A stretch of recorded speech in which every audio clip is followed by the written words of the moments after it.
Welcome to another edition of Flea Market Fantasy, the world's second greatest Bronze Age era comic book podcast. Joining me as always is new Mike L, Kevin Jank. She's got the jack. Da-da-da. She's got the jack. Da-da-da. I don't know what that means. What is that?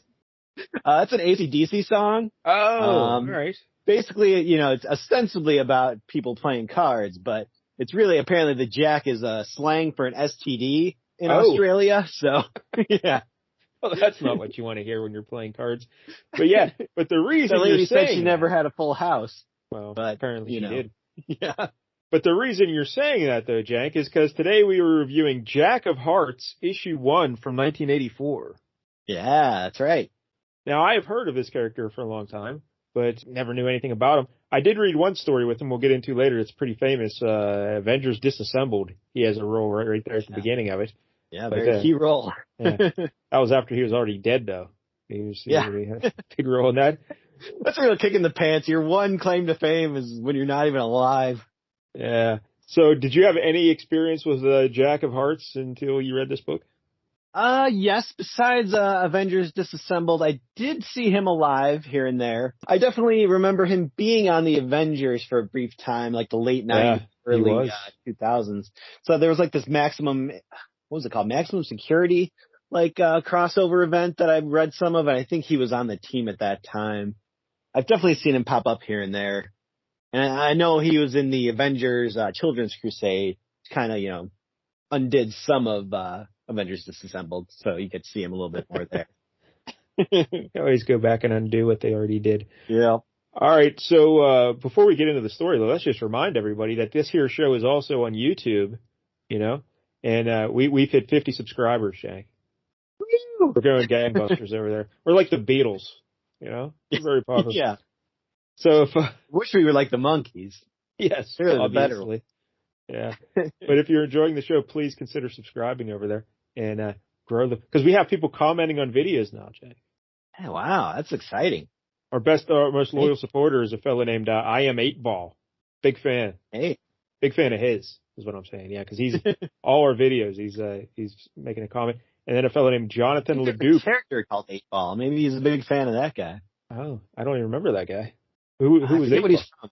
I think he was a Marvel guy.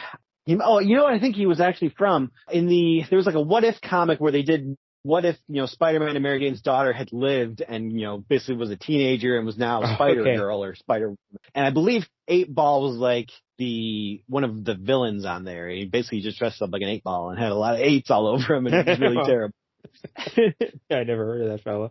But yeah, thanks to everybody listening, and please comment on the videos and everything and subscribe. It'll be great. Everyone will have a great time. All right. So Jack of Hearts, this fella here, his real name, get a load of this, Jonathan Jack Hart.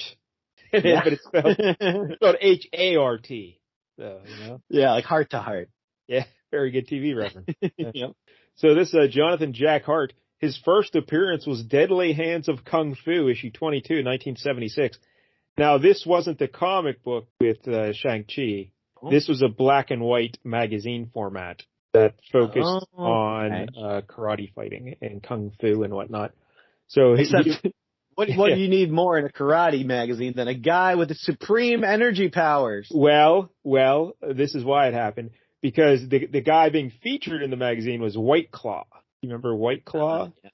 He's and then isn't it White Tiger? I think White Claw is the yes. Yeah. You're correct. White Tiger. Thank you.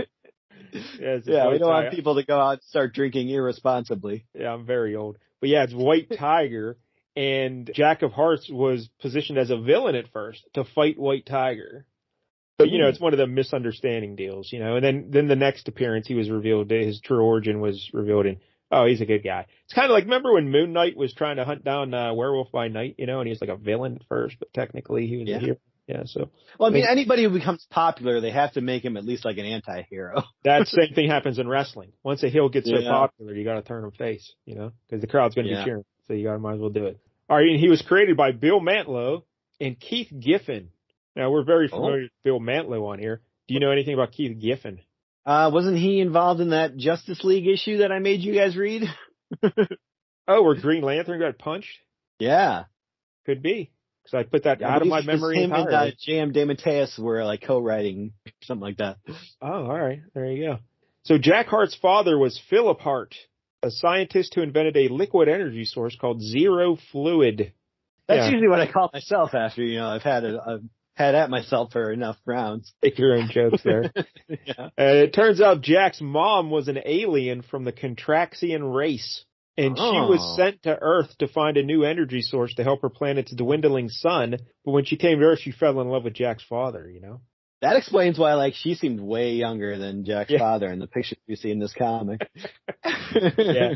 So they had the sweet, sweet love, and they got married and whatnot, and then they had a child. And that child was Jonathan Jack Hart. He was human until he got his powers through the accident? She posed as human. Yeah, so I don't know if the dad knew that she was an alien. I didn't go back and read all those early issues. But, yeah, no one has. But not long after she gave birth to Jack, she died in a car wreck. Yeah. So that's tragic. That's a pedestrian way to go for an alien. You come to Earth and traffic. Travel all the way to Earth and you could die in a car. Doesn't seem fair. So Jack never knew his mom. He has no memory of her at all.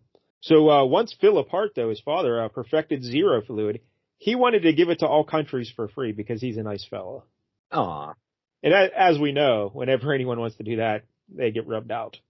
If you look through history. The energy companies cannot have that. That's exactly right. So this is what happened here, an evil corporation called the Corporation. Yeah. Probably done some more marketing on that one. Yeah. Yeah, you really got to work on this. You need a marketing department for sure. Yeah. Call up Don Draper and the boys. Get this worked out. They wanted to market the technology, and they raided Hart's home, and they murdered Philip right in front of Jack. Ooh. So Jack managed to escape down into his father's underground lab, and the killers chased him down there, and they accidentally shot a vat of zero fluid, and the chemicals doused young Jack, and they bonded with his molecular structure, his cellular, whatever you want to say.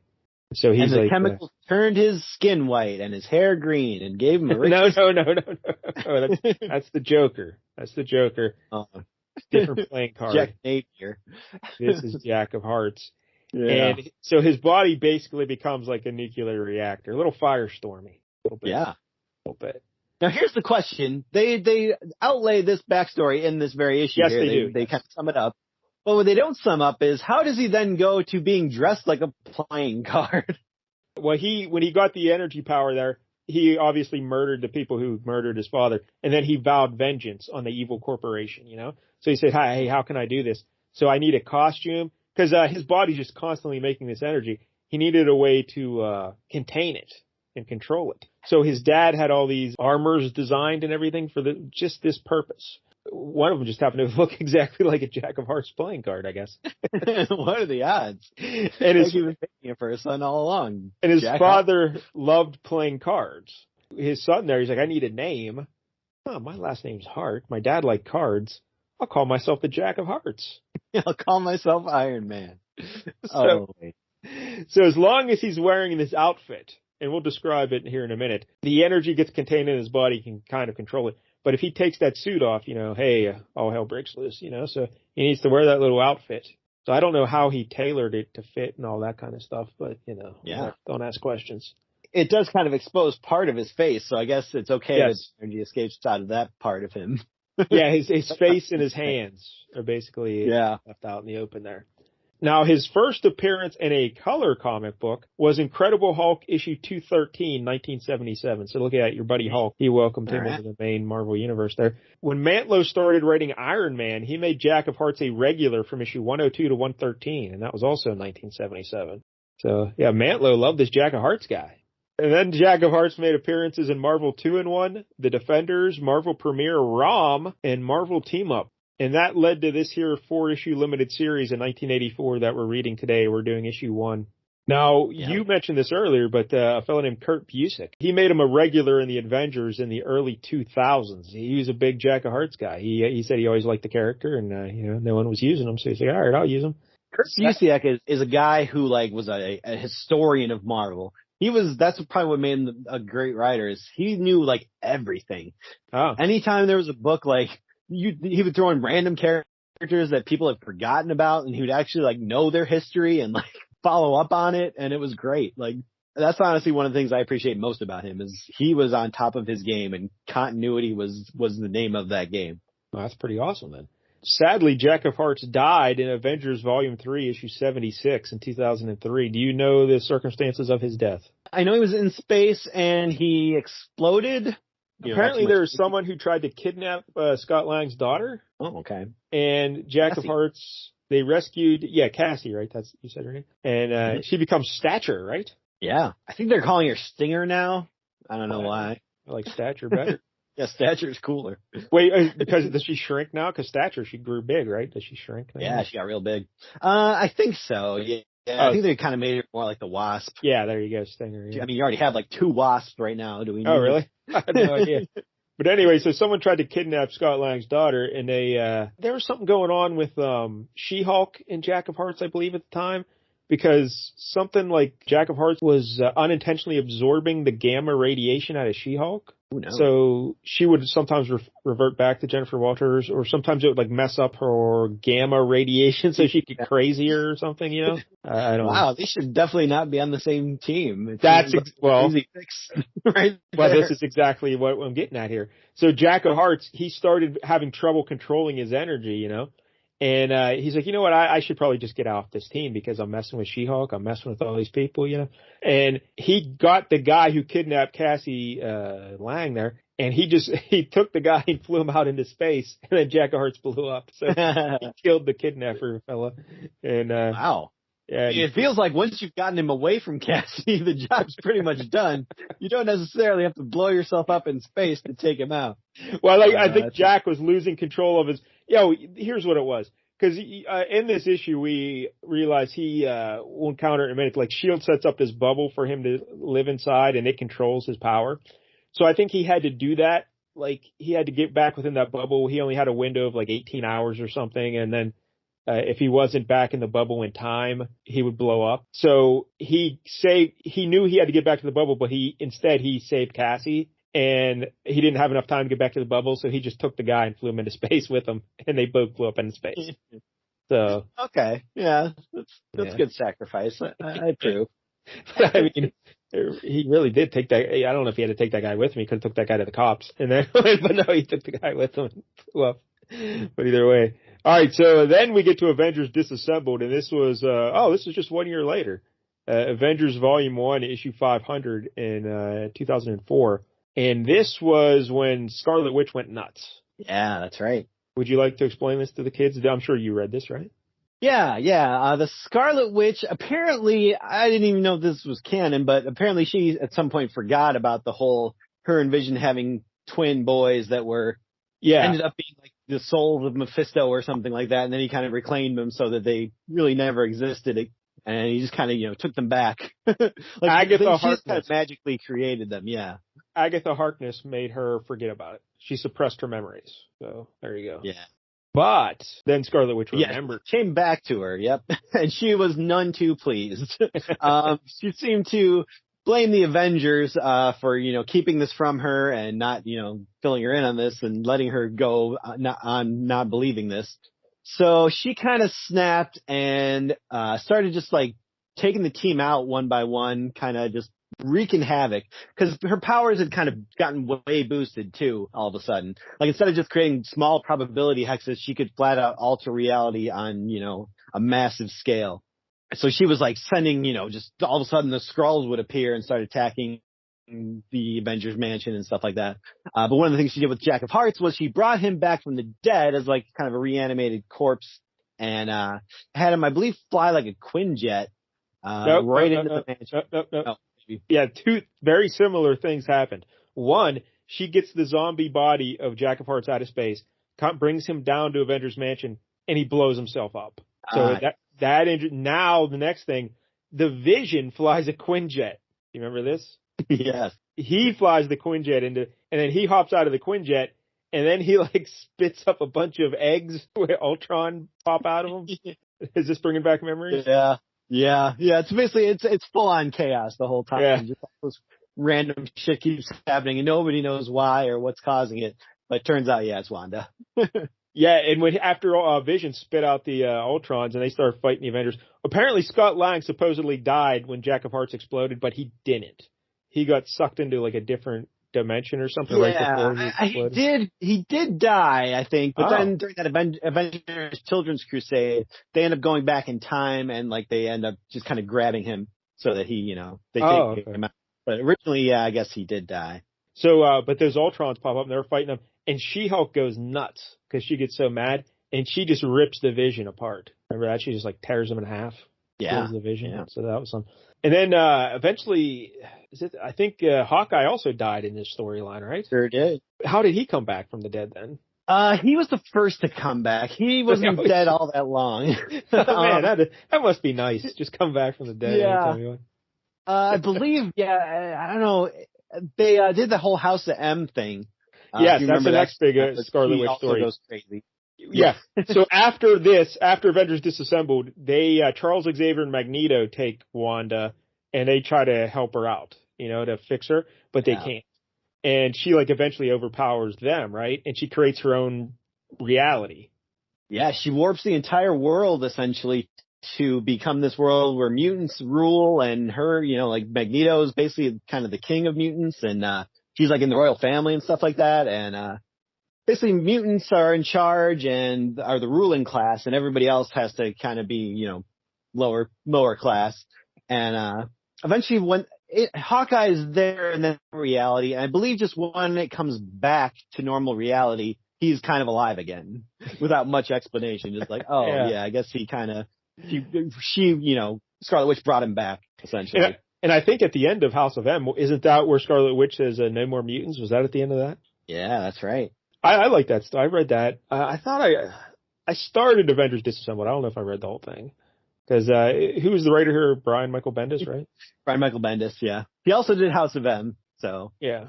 And I think in the Avengers Disassembled, I think it was there where some dialogue was really annoying me. And I had to tap out. But very creative stories, though. So I liked House of M. I thought that was pretty good. Because wasn't Wolverine the guy who cracked the case finally? He could tell things weren't right? Or... Kind of. I mean, there was kind of this girl, a Deus Ex Machina a little bit, named Layla Miller, who was a telepath, who I believe woke Wolverine up. And she kind of ended up waking up a lot of people. All right. So, but none of that happens, about Jack of Hearts' involvement to kick things off. He got it all started by blowing himself up at Avengers Mansion. And hey, Jack, you're going to be shocked at this, but eventually Jack of Hearts comes back to life. Yep, that is true. And he was romantically involved then with She-Hulk, even though they had that issue with him absorbing her energy. They worked it out like all good couples do. Aw, that's nice. But I don't know. Do you know any more about Jack of Hearts? No. I think that's about all we need. And in fairness, that's more than anyone else on Earth knows about Jack of Hearts. Just in that little bit of information we gave, we're now all experts on Jack of Hearts. No one knows about this guy. Hey, do you think he'll pop up in the cinematic universe? Oh, we can only hope. I'm sure they'll get there eventually, and he'll have his own Disney Plus show. Probably, yeah. Phase 7, Jack of Hearts. All right, so the writer here is Bill Mantlo. We've talked about him numerous times on the show. He's a great fella. Go back and listen to the Rocket Raccoon episode. We talked some, because he created Rocket Raccoon. We've done so many Bill Mantlo issues. The Mr. Fish with Power Man. You read that? Riffle and Point, you'll find a Bill Mantlo episode of Flea Market Fantasy. The artist here is a fellow named George Freeman. I think at the end of last week, I called him Joe Freeman. That's my mistake, George. I apologize to the Freeman family. Did you ever hear of George Freeman? Sounds vaguely familiar. Not George Foreman. That was a boxer. Yeah. This is George Freeman. Yeah, he was born in Selkirk, Manitoba in 1951. His career started on the Canadian independent comic Captain Canuck. Sounds pretty awesome. Yeah. And he has 10 penciling credits at Marvel, including he drew all 4 Jack of Hearts issues and a couple Marvel fanfares, the West Coast Avengers, and he did a one-shot called Black Widow, The Coldest War in 1990. Did you ever encounter that? It sounds familiar, actually. I think I did read, or at least have some of those issues. Yeah, I never heard of it. He also had 8 inking credits. And then at DC, he had 22 penciling credits, including Green Lantern, Batman, and something called Wasteland. He did several issues of that. I don't know what that is. And he also had 46 inking credits, 24 coloring credits at DC. In 2010, he was inducted into the Canadian Comic Book Creator Hall of Fame. How about that? Ooh. Pretty impressive. Him and John Byrne. Probably. So there you go. That's all I know about George Freeman, but might as well get that out of the way. All right, so let's look at the book here, Jank. Why don't you describe the cover for everybody? So the cover is actually, I mean, probably the best looking part of this whole issue. How dare you? We got the little corner box. It's kind of a light purple, like a lavender, I guess. Yeah. We got Jack of Hearts in there, kind of energying away. We got the little M kind of underneath it with the 1 in it. And then we got the number 1 in a 4-issue limited series. And then we got Jack of Hearts. Got little hearts for the A's. Very, very card looking. Like that's kind of style. And then it's just a great shot of him in space, like kind of flying above the earth. You can kind of see the moon in the background there. And he's just blasting away. And from his hands. Yep. Yeah. He's there in his full costume, which is quite the sight. Yeah, this is drawn by George Freeman. Would you like to attempt to describe the costume? Oh boy. So it starts, I guess, with like a headpiece. It kind of just covers, it's like a skull cap almost, but then goes down the side of his face. It kind of reminds me of like when you see old movies of knights, like Knights of the Round Table, that chainmail over their head. It's kind of like that a little bit. Yeah. And then half of his face, his face is exposed, and one half of it looks normal, but the other is like, I think it's painted like black and has like a red mark around the eye. Yeah, it's black or blue, huh? Yeah, I guess so. Yeah. Yeah, and he's got a red heart there, like you said, over the eye. Over his eye. And then it's kind of got like a very, like a Jack on a playing card type of outfit. It's got big flared shoulders. Kind of like Nightcrawler's torso piece, except it's orange. Collar. Yeah, like a blue undersuit, big WWE belt. It's the Intercontinental. And like a little bit, he's got like robes kind of flowing out underneath the belt, essentially. Like he's got that little cod piece almost hanging in front. He's got his yellow boots with little hearts on them and kind of some yellow like wristbands, almost like Quasar or something like that, but cool. Everything's cooler than Quasar. So yeah, there it is, Jack of Hearts. What do you think of the costume? It's a unique look. Yeah, it's a lot to take in, but I don't hate it. Yeah, I don't know how I feel about it. It's interesting. It's certainly unique. Yeah. I was going to say it doesn't scream like, hey, I'm a hero, but I guess technically this guy, he's always internal conflict whether he's a hero or not, this Jack of Hearts guy. I don't know about this costume. I don't know, but it's interesting. So that's the best I can say. And George Freeman also inked this issue. Drew it and inked it. All right, so we open up the book here, and Stan Lee presents the Jack of Hearts. And why don't you tell us what's going on here, Jack? So Jack of Hearts is basically just trying to kill himself. Yeah. That's the first part of this book is he is just trying to kill himself by expending all of his energy as much as he can. So he's kind of doing this by causing havoc everywhere he goes. Because apparently his expending his energy, causes a lot of havoc. So he's... Yeah, let's explain how when he shoots out his energy out of his hands, that's actually how he propels himself to fly. By shooting the energy out of his hands. So it's kind of like in the movies Iron Man, the way he has to control his flight by positioning his hands and his feet, Similar with Jack of Hearts. He can't just fly anywhere he wants. He has to direct the energy to propel him in the opposite direction. So when he's flying around here, like all that energy has to go somewhere. So it's going into like the water, causing like tidal waves and stuff, and accidentally breaking down bridges. It's Jack of Hearts. Why don't you just fly out into space there, buddy? Why don't you just do that? Yeah, put your energy out there. But yeah, so he's not doing this intentionally harming these people, but he is wrecking people's lives by doing this. Yeah, he's destroying the bridge, capsizing some boats out there in the water. They flies up in the air and he's like causing massive turbulence on this airplane just by getting too close to them. It's like, yeah, way to be a jerk. But then we get the best part, because then he flies way up into the air and it says, then, high above ground level, unseen and unseeable by earthly eyes, the Jack of Hearts halts, hovers, and allows all the incredible energy burning in his body's cells to burst forth in one cataclysmic release. So basically, I think he just nutted up there in the sky. Possibly, yeah. So there's just like a giant star there, and down on the ground, they're tracking him, Agent Martins, I think we found him. Plot his course, I'm going after him. So then there's Jack of Hearts there. He's like, not enough. I shone like a star there for a second, and still I feel as powerful as ever. How much power do I have to expend to end my life? Yeah, because see, this Jack of Hearts guy, he never asked for his body to be like a living reactor. You know, it's not what he wanted. So I guess it's a real curse, you know, and because he's got to keep wearing this dopey outfit. That would stink. I'd be stuck in that outfit your whole life, you know? Yeah. You can't even really hide that. Can't put like a hat on it really and make it better. I mean, you don't have to paint that heart over your eye either, so it seems like he's into it, you know? So it's a little mixed signals from Jack of Hearts, you know? But, yep. Yeah, he just wants to end his life because he doesn't know how to live like this with his unchecked power, you know? So it's kind of like a sad beginning to an unusual beginning to a superhero story that the hero is wanting to kill himself in the first few pages. Yeah, this is a strange way to start because like there's no lead in. Like we don't know why he's trying to kill himself at this point. Unless you're a massive fan of all these random books that Jack of Hearts has appeared in, you probably would have no idea what the heck is going on or who this is. But it's a good hook. You're like, hey, why is this guy trying to kill himself? I mean, I guess it's a hook. And then he finally just gets tired and he collapses on a beach. And the SHIELD agents, Agent Martin and them, they find him, you know, and they say, hey, Jack of Hearts, why don't you come with us there, buddy? And Jack of Hearts says, no, you can't kill a guy who can't even kill himself. I suppose, all right, I'll come. And you can tell me all the fairy tales about how SHIELD is going to cure me. And look, there's a little note here by Bob Budiansky, the editor. Supreme Headquarters, International Espionage Law Enforcement Division. That's what SHIELD stands for. Yeah, at least at this point. Yeah, except not what it stands for now, right? No, they changed it. Yeah. Do you know what it stands for now?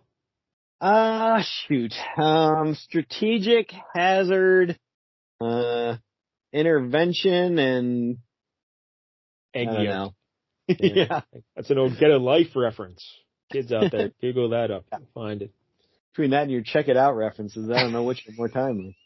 So, there you go. Soon at the palatial estate, nestled amongst the rolling Connecticut hills, the Hart Estate. This is where he grew up. You know, hey, it's a pretty fancy house here, this Hart Estate. Kind of like the Flea Market Fantasy headquarters here in sprawling Greensburg, Pennsylvania. So they take him back to his house. But here, a lady's showing up at the house.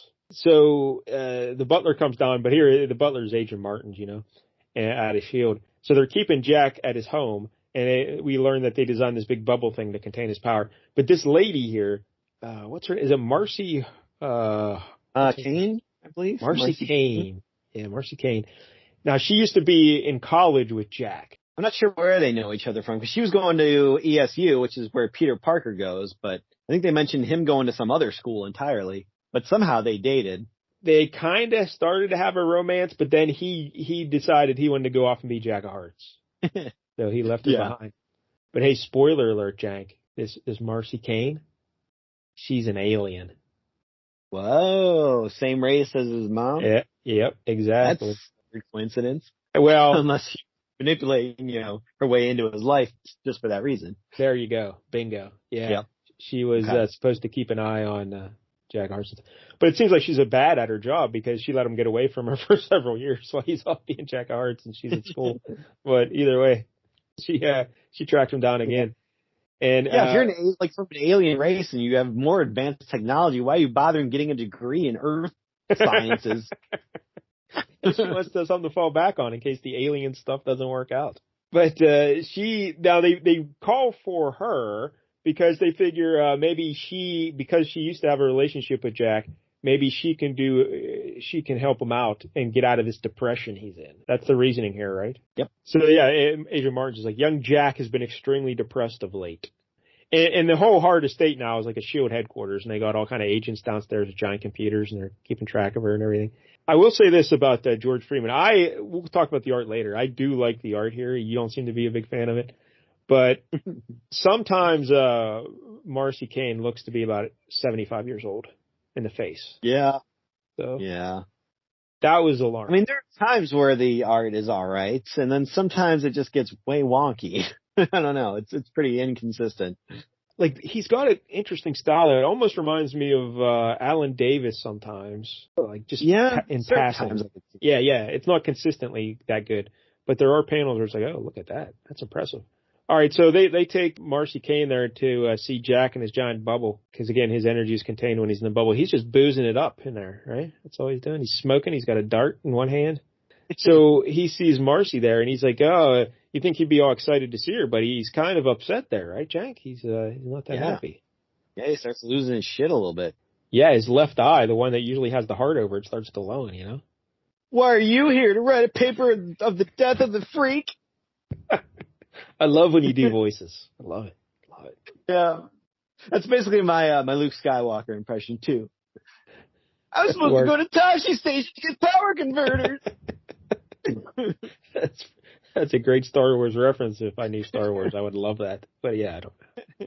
But he's like, yeah, that's baloney, Marcy. You can come as close as you like. The neutro mist filling the playpen, that's what they call the giant bubble, the playpen, keeps my power under control. Barely. But yeah, like you said, he gets real mad, and he starts glowing with energy, you know? And she's like, hey, Jack, I requested to work on Project Heart. I want to be near you to help you. Be near me, that's a laugh. No one can be near me. I'm a danger to everyone I touch. Same with me, Jack. Same with me. So true. So he starts, he bursts right out of his clothes. It's like that Invisible Woman in X-Men Fantastic Four we did. He pops out of his clothes. That's hot. Yeah. Looks very Rick Leonardi right here. Yes, he does. That's a good call there in that panel, yeah. Yeah. And so he's shooting his energy at the playpen bubble, but then there's a guy who kind of looks like Alfred E. Newman who's controlling the thing. And he says... Yeah, that's a weird... Yeah, I don't know what's going on there. Yeah, and he says, no, don't worry, the bubble will contain him there. And they put more mist in there to, like, knock him out or whatever. And Agent Martins is talking to Marcy, and he's like, hey, Marcy, you going to stick around? She's like, yeah, I'll stick around or whatever. And then there's this other fellow that shows up. This guy, he doesn't look good to me. He looks like he's trouble. Yeah. Because the first time you see him, George Freeman tilts him in the panel, you know? It's like, oh, look out, this guy, he's trouble. Now, who is this guy, Jank? Do you remember who he is? He is the trustee of Philip Hart's estate. He is here to figure out whether Jack Hart is is to be found competent to be the heir to this estate, or if he can, start divvying it up to the other, heirs down the line. Well, I also think if Jack Hart is not considered competent, this fella gets money too, I think. Yeah, because he's like the trustee, so he gets the piece of, whatever. Yeah, he's like for managing it all. He starts giving the business to Marcy Kane there and whatnot.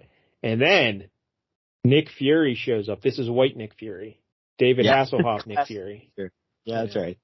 And again, he's smoking a cigarette too. And everyone's burning darts here. And he wants to talk to the trustee fella. And he's like, hey, we'll talk about this, because it's a matter of national security. But I think the underlying current there is Nick Fury saying, hey, if you don't watch yourself, I'm going to kill you. That's basically what he's telling this guy. Because he's Nick Fury. He's a bad dude.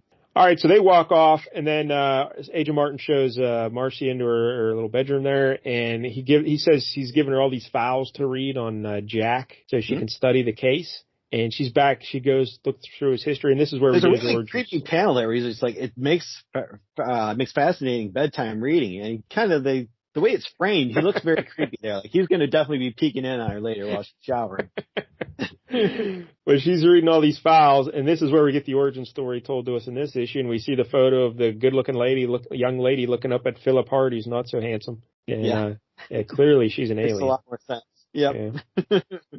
And we see a young Jack. We learn about his mother dying in the car crash and all that stuff. But then she sees that S.H.I.E.L.D. also has an entire file on their romance back in college. S.H.I.E.L.D.'s been watching them all these years. Yeah, that's pretty weird. She's like freaked out about it, but then she doesn't like say anything. Like I'd be pretty pissed off. Like you're videotaping you guys having sex all these years, probably. So what's she gonna do? Yeah. I mean, I'm not work for them. I would say that would be the first thing. But she cares about Jack. She wants to save Jack. I guess so. See, there she looks good. She looks like a young lady there in that panel, but not a 70-year-old woman. And then we see his father die. We see Jack gets doused in the zero fluid, and then we see him become Jack of Hearts. And then this is a cool panel or page, actually, or at least half of a page of Jack of Hearts and all his various adventures fighting White Tiger, not White Claw. And then we see the Hulk. He's fighting the Hulk there. He's shooting him right in the purple pants. Look, he's aiming right at his purple pants there with his laser beam. See his partnership there with Iron Man. We see Spidey Man there. Good old Spidey Man. I love this panel here. This is great stuff. Yeah, this is fine. I got no beef with that one. So then Marcy, she falls asleep reading about him. She's working so hard. And then the next day she wakes up. She's determined to help Jack. And she goes in to see Jack, and now he's in his outfit. Even though he's in the bubble, he's all dressed in his outfit. Oh, because he blew his clothes off him. So I guess that's all he had left was his Jack of Hearts outfit. They kind of get into it. I love this panel at the bottom of the page where they're kind of arguing. He's on the left and she's on the right, except for her face. Everything except for I don't know what happened on her face there. Her lack of nose. Kind of looks like Skeletor. But if you just cover up her face, like her hair, her body, his body, everything's awesome except for her face. But they're kind of arguing about things. And what are they? What's the big bone of contention here, Jack? Like, is she finally going to help him? And he says, "Why not stop acting like a child and start using that power for the greatest good?" According to S.H.I.E.L.D., the greatest good that could happen around here is my demise. You were trying to kill yourself at the beginning of this issue. Yeah. S.H.I.E.L.D. is trying to save you.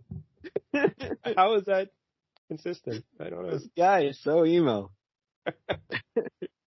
That's a lie. Everyone around here wants to help you, but you're so selfish you can't see beyond yourself.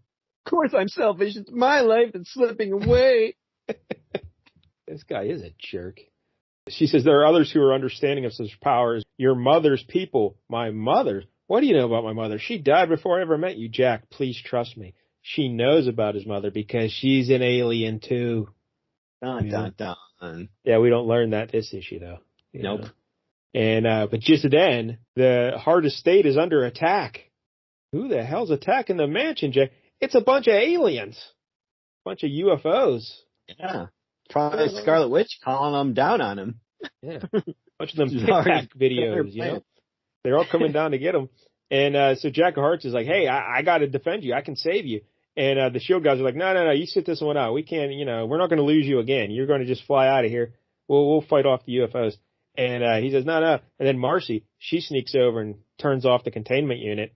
So then Jack of Hearts gets all full powered up, and he goes flying right out of the house there. And sure enough, he goes fighting them space aliens, and a big aerial battle ensues. Yeah, boy, is it exciting. Hey, you're being sarcastic. I can sense it. But he just kind of flies through a couple of ships. Yeah, he just flies right through them. And down on the ground there, they're cheering for him. They're like, hey, look at him go. He's battling the invaders back. Go for it, Jack. But Marcy, she's thinking, oh, be careful, Jack. If anything should happen to you.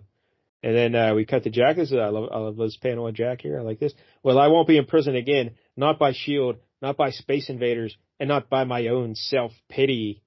Look at that. He's starting to grow, Jack. He's starting to grow as a man. That's Jack Hart, yeah. So he flies. Yeah, it is kind of weird that he has apparently been a hero before. Like, apparently he was working with Iron Man, for a while, learning how to be a good hero, stuff like that. And it seems random that there's not really an explanation given here for why he's just like, I'd rather just kill myself. And then now he's just randomly back to being a hero. He's kind of bipolar. So they're cheering for him there, and this panel was a questionable design when he's flying and he goes butt up in the air there. Yeah. You see that panel? Yeah. I don't know what George Freeman was thinking on that one. Poor decision on that one, George. Might want to take another swing at that one. Got like a wedgie with his robes going on. That's not fun. But he flies back to the crowd there, and they're like, oh my God, he's coming right at us. So they start running away. But he's like, nah. Marcy's like, nah, he's coming for me.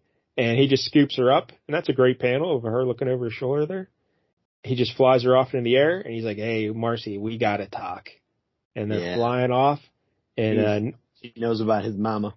Next month, Heart to Heart, but it's spelled Heart, not like the old detective show or whatever. Solving mysteries. But look at that. That closing panel is great too, There's a lot of good stuff in here. So, all right, there it is, Jack of Hearts. What do you think, Jack? Interesting. I wouldn't say that this issue made me like the character of Jack of Hearts. Again, he seemed very whiny, and I was not a big fan. I've definitely liked him in the other things I've seen more so than I did here. I don't know if that's how you want to open up your miniseries, with your hero being this whiny. Like, that's kind of putting yourself behind the 8-ball a little bit. But that's a fair critique. Yeah, that's fair. It wasn't a questionable decision because he's not very likable at the beginning, but I guess you get to see him become a hero here at the end and embrace that he's going to be a hero. So that's nice. But it was tough to like him there at the start, just wallowing in self-pity. And not even like, oh, I should probably get away from people if I'm going to try to kill myself. Like, no, I'll just do it right here in New York. Whatever. On the bridge. Woo! Yeah, again, he could just fly out into space and put all his energy out as much as he wants and then just die, So yeah. You don't even need to grab a kidnapper and fly up there first. You just do it. I like Marcy. I thought she was a nice lady there. The Shield stuff was pretty cool. I liked seeing Nick Fury just show up for no apparent reason and then disappear again. like where was Nick Fury when the trustee guy? That trustee guy kind of reminds me of Keith David nowadays, because he was in that new episode of Justified this week, and he looks a lot like this now. All right, here's what happened to me. When I uploaded the last Hulk video on the YouTube, I was writing the description, and I called him Keith David instead of Peter David. Oh. So I had to go back in. And then I was like, who in the blue hell is Keith David?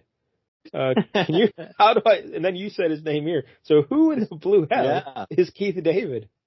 Keith David is an actor. He was in They Live with Roddy Piper. He's the guy he had to fight with? Roddy Piper had to fight with? All right. So maybe, that name was in my subconscious for some reason, but I had no idea who it was. Yeah, it's weird. He's actually made a little, because I'm putting up a little video, just a little 1-minute video about you talking about Peter David or whatever, and I actually made the thumbnail and everything, and I had Keith David on the thumbnail, and I'm like, wait a minute, that's not his name. He's Peter David. Yeah, it's weird that filtered into your brain. I have no idea. All right, so there's now I like the art here overall. Again, he did have some tragic misses on the faces of some people. Just Marcy, really. Everyone else kind of looked normal, but Marcy, there are several panels where she did not look attractive at all. And but then there were some where it looked really good. So, but I liked it. I enjoyed the art. There's enough good here that it overshadowed the bad. I enjoyed it. But you weren't a fan? I mean, I'm not going to say it's the worst thing ever. It's serviceable. I just, for the most part, I wasn't a big fan. It kind of reminds me of guys like Tom Rainey a little bit, who I was never a big fan of in the 90s. Certain panels are just really ugly. But some of them are perfectly fine. And clearly the cover was great. He really took his time on that one, and if the rest of it had been that quality, I would have, given it 2 thumbs up. I would say I got the feeling like it was kind of maybe rushed on some of the panels. Because again, he's doing the penciling and the inking here. So maybe he was kind of hurrying. But because some panels were so well designed in terms of composition and the dynamic body positions and the camera angle and everything. It's like, oh, this is perfect. And then other times it seemed like real loose, oh, this panel didn't get enough attention or whatever. I don't know. I still liked it. And I like the setup of the story about, his mama, as an alien, and now this girl he was in love with. For the next, she's an alien too, we're going to find out. And so I guess that's what the rest of this limited series is. Those aliens who were attacking them were actually her race, whatever we called them. Coax. Oh. Because I think they still want that zero fluid to save their planet because their son's going to die, So they need that to keep their son alive or whatever. So she convinces him to go back. She never seemed too concerned with him. She kept saying oh, he could use his power for such good, but it seemed more like she was more concerned with him using the powers rather than him living a little bit. So I think the other 3 issues here is she convinces him to go back to that planet and he tries to save that planet. So there you go. I don't know. I might read more of this. I don't know. I might check it out. I mean, you could certainly do worse, I think. Yeah. You could do better, but, I actually enjoyed it. Thing in the world. I enjoyed it more than I expected to going in. I was like, this probably isn't I'll say this. It went down pretty smooth. It didn't really drag. Yeah. So what do you think here? 1 out of 10, Jack of Hearts? You know what? I'll give it a low 7. Oh, see, I thought you were going to go much lower than that. Well, maybe 6. Yeah. All right, you go just 6 on the right side of history. You go 6, I'll go 7. Because I like the art more than you. So there you go. But yeah, it's way better than I expected. I thought it was going to be a 3 or 4 going into this, but I liked it. So all right, there it is, Jack of Hearts. Check it out. Again, Bill Mantlo and George Freeman. You want to see Jack of Hearts' butt wedgie? Where do you go? George Freeman's clearly a big fan. All right, so there it is. Next week, Jank, it's your pick. What do you got? All right, well, I guess I'm going to follow up on what you did here and pick another space-related character that I have seen, but couldn't really tell you a whole lot about. All right. Certainly seen this guy pop up, but, I certainly would like to know more. So we're going to cross the pond, go over to the Marvel UK realm. Oh. And we're going to talk about a guy called Death's Head. Death's Head. I actually had this fellow on my list. When I made a list years ago of what books to read, Death's Head was on my list. He kind of looks like a robot, right? Yes. Like he's got like a kind of robot face, almost like, I don't know, some weird Beta Ray Bill robot almost, where he's got like a little bit of a longer horse face type thing, but yeah. Did they cross him into Transformers at one point in the or am I imagining all this? I'm probably just imagining that. Yeah, I think you're imagining that. Like not the toy company, but the comic book. Like the comic book. I thought he may have made an appearance, but I don't know. Maybe I'm just imagining. Yeah, I don't know. We'll find out next week when I do my research. We'll find out. Yeah. It's a tease. So we're going to do Death's Head issue number 7. Death's Head, June of 1989. Oh, you're just getting in there. The cutoff. I know. Sneaking it in. Yeah, this way. Do you know who the creators are on this? This is written by a guy named Simon Furman, and the artist is actually Brian Hitch.